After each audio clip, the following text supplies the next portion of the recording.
तो देखिए ये है थर्ड नंबर क्वेश्चन, क्या है साइन ax प्लस बी। इसको भी हम क्या करते हैं, पहले y मान लेते हैं। क्या मान लेते हैं, y। जब हम इसको सॉल्व करेंगे तो हम इसको मान लेते हैं y, क्योंकि ये ऐसे ही दिया हुआ, तो कुछ मान लेते हैं, ज्यादा अच्छा रहेगा डिफरेंशिएट करने में। Let y is equal to sine ax plus B. Same इसको भी x के रिस्पेक्ट में डिफरेंशिएट करना है, तो वही लाइन लिखेंगे जो आपको पहले बताया है, differentiating with respect to x we get. ठीक है, देख रहे हैं ना, ध्यान से देखते रहिए। तो आप लिखिएगा dy upon dx is equal to d sine ax plus b upon dx। तो अगर अभी आपने पहले नंबर क्वेश्चन को देखा है तो पहले नंबर क्वेश्चन में भी साइन ही था और इसमें भी साइन ही है।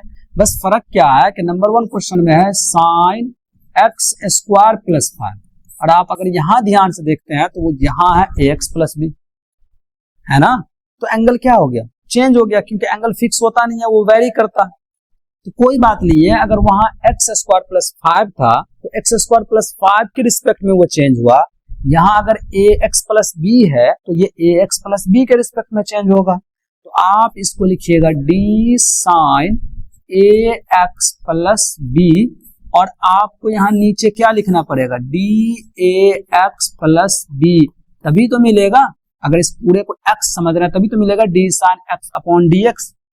लेकिन ये आपने अपनी मर्जी से डाला, क्योंकि आप डिफरेंशिएट किसके रिस्पेक्ट में कर रहे हैं, x के रिस्पेक्ट में, इसीलिए आपको इसको क्रॉस करना पड़ेगा। आप यहाँ लिखिएगा dAx प्लस बी, और यहाँ a और b तो कांस्टेंट है, उसका तो टेंशन नहीं है। मेन है इसमें जो वेरिएबल है वो x है, तो x किसमें चेंज होगा, x में, तो नीचे क्या आ जाएगा dx।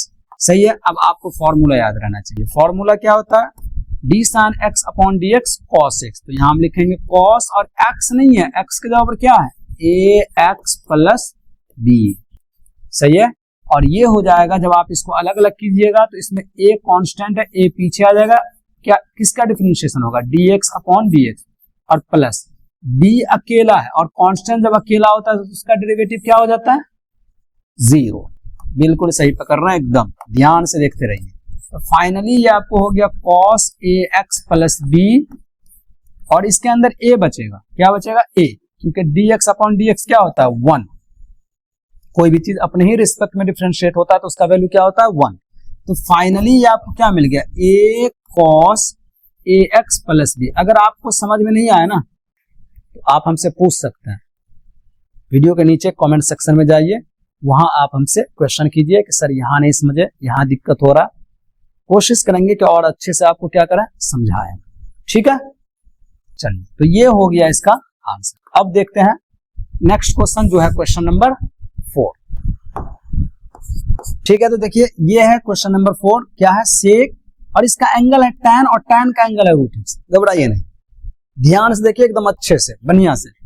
तो आपको इसको भी क्या कर लेना है, y मान लेना है। ठीक है, सॉल्यूशन हम इसको जब सॉल्व करेंगे तो सबसे पहले हम इसको क्या मान लेते हैं, y मान लेते हैं। y इज इक्वल टू सेक, और ये क्या है आपका tan, और फिर है रूट x। सही, कोई दिक्कत नहीं है। सेम फिर से वही लाइन लिखेंगे, क्योंकि हमको डिफरेंशिएट करना है किसके रिस्पेक्ट में, x के रिस्पेक्ट में। तो differentiating with respect to x we get. अच्छे से देखिए, बढ़िया से आप लिखिएगा dy अपॉन dx। सही है, dy अपॉन dx। अगर आप y को डिफरेंशिएट कर रहे हैं मतलब सेक को कर रहे हैं, तो लिखेंगे d सेक, और क्या है tan, फिर क्या है रूट x, और नीचा तो पहले हम dx ही लिखेंगे, लेकिन फिर से वही सेम बात हम रिपीट करेंगे कि ट्रिगोनोमेट्रिक फंक्शन अपने एंगल के रिस्पेक्ट में चेंज होगा।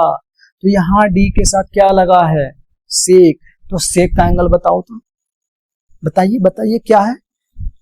यहां जो आप फॉर्मूला जब ध्यान में लाते हैं तो आप कहते हैं d sec x by dx जो है वो होता है सेक x इंटू tan x।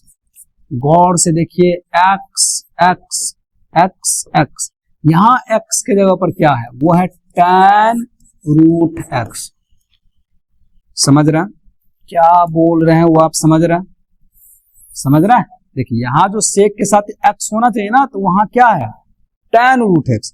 कोई बात नहीं है, कोई भी मसला नहीं है, थोड़ा सा भी मसला नहीं है, दिक्कत की बात है ही नहीं। आप इसको क्या लिखिए, आप लिखिए d सेक, और जो tan है और ये जो इसका एंगल रूट x है जो है वो रहने दीजिए।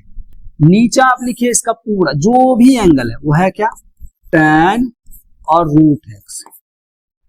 बस इतना ध्यान रखिए कि आप इसको अपने मर्जी से डालें। था क्या, x, मतलब आप इसको किसके रिस्पेक्ट में डिफरेंशिएट कर रहे थे, x में, तो इसको क्या करना पड़ेगा, आपको क्रॉस करना पड़ेगा। तो क्रॉस कीजिए d tan रूट x। अब आप हमको बताइए tan क्या है, वो भी तो ट्रिगोनोमेट्रिक फंक्शन है ना, वो भी तो अपने एंगल पे ही ना जाएगा।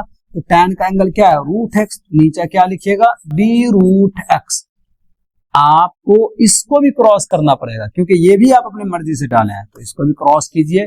यहां लिखिए d रूट x। आप बताइए रूट का फॉर्मूला आपको पता है, मालूम है। देखिए क्या होता है, यहां पे हम आपको बता देते हैं, d अंडर रूट x। तो अगर अंडर रूट x है तो नीचे यहां भी क्या होना चाहिए, x, और ये हो जाता है 1/2 रूट अंडर x। तो यहाँ पे हम सिंपल क्या करेंगे, यहाँ देखिए d रूट अंडर x है तो नीचे क्या लिख देंगे, dx। ये हो जाएगा डिफरेंशिएट। तो हम dx से चले थे, dx पे पहुंच गए, हो गया। इसको कहा जाता है चेन रूल। आपको अगर समझना है तो पीछे वाला वीडियो देखिए, अच्छे से आपको समझ में आ जाएगा। अब फाइनली सबका फॉर्मूला लिखिए। सेक क्या होता है, सेक x tan x। तो आप लिखिए सेक, और x के जगह पर ये पूरा है क्या है, tan इंटू tan और क्या है रूट x। तो ये अभी सेक x ही लिखा है, फिर उसके बाद क्या लिखना पड़ेगा, tan x। तो x क्या है, tan रूट x। आया समझ में।